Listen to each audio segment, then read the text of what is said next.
When the summer transfer window opened in 2023, all eyes focused on Chelsea and their player sales to Saudi Arabia.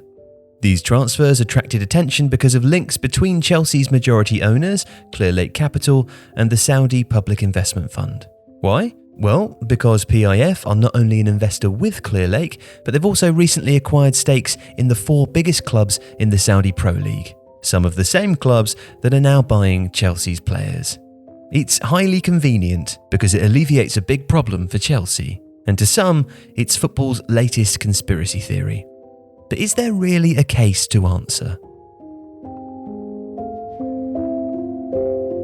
The crux of the conspiracy is that Chelsea may be cheating football's financial fair play rules by selling their surplus stars for inflated fees to PIF-controlled Saudi Pro League clubs, and that PIF is happy to pay those fees because it protects its investment with Clearlake. The evidence submitted is as follows.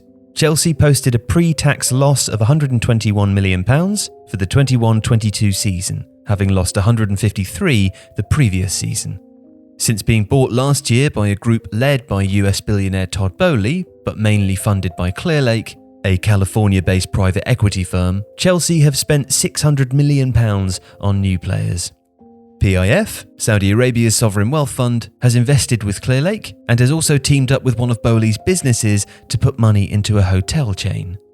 And PIF has recently bought majority stakes in the 4 biggest clubs in the Saudi Pro League. So we have a club who badly need to move on some of their well-remunerated reserves, and potential buyers who seem to share a deep-pocketed backer with that club. One hand washes the other, right? Well, not necessarily.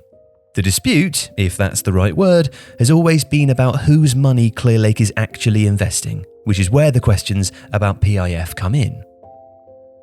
Established in 1971, the Public Investment Fund spent more than 4 decades investing in some of the Gulf states' fossil fuel wealth in domestic industries. In 2014, the Saudi government gave PIF permission to invest in overseas firms, and then a year later it came under the control of Mohammed bin Salman, the 7th son of King Salman, Saudi's ruler, since 2015.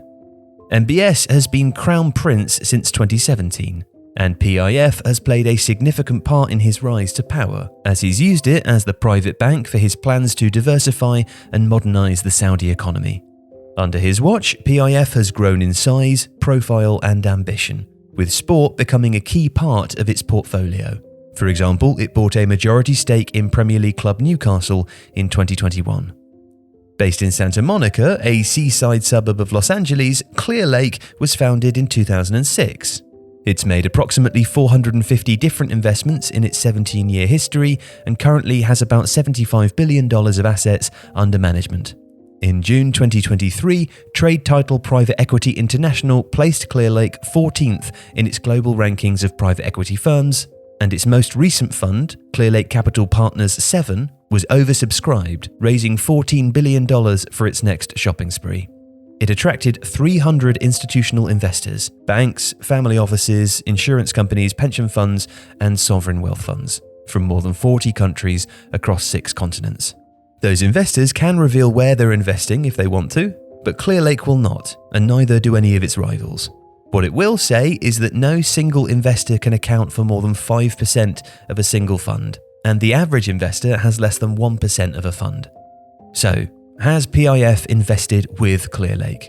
Well, almost certainly. But does this mean that it'll write a fat cheque so its Saudi Pro League clubs can give Chelsea £100 million for £50 million worth of footballers to get the West London club off the FFP hook?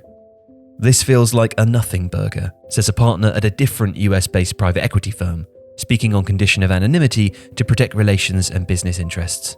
Wouldn't PIF be using Newcastle if this was their plan, not Chelsea? The reality is all sovereign wealth funds are in the big global private equity funds, from Australia to Abu Dhabi, Canada to PIF.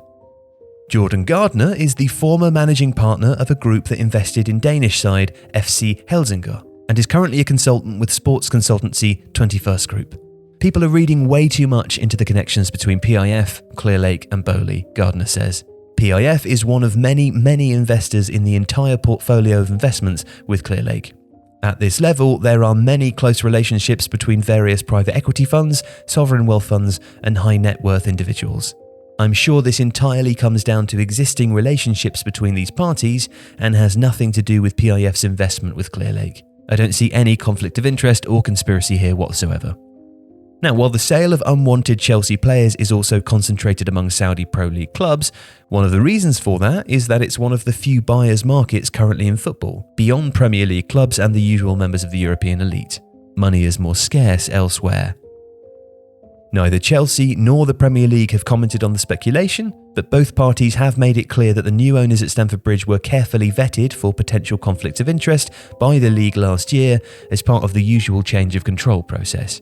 And both the club and Clearlake have repeatedly but privately said no Saudi money was involved in the takeover.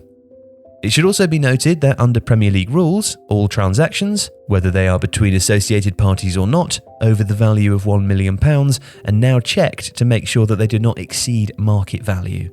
So if one club were lucky enough to convince another to spend 3 times as much money on a player as the market thinks he's really worth, they could be told they cannot accept that windfall.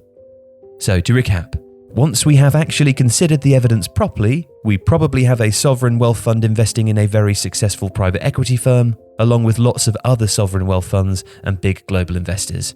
This investment might be a big number, but it will be a small percentage of the total pot, and Saudi Arabia does not have a reputation for bossing private equity firms about. We also have a club who are very popular in the Middle East and have several well-known players they badly need to get off the books, and a newly flush league desperate to attract recognisable stars. So, is this not a very straightforward tale of willing seller meets willing buyer? If you like this video, please consider subscribing to the channel. The Athletic is home to some of the world's best sports journalists, including journalists dedicated to each Premier League team, so every fan gets the coverage they deserve, not just the big clubs. And you can try it for free now for 30 days. See the link in the description.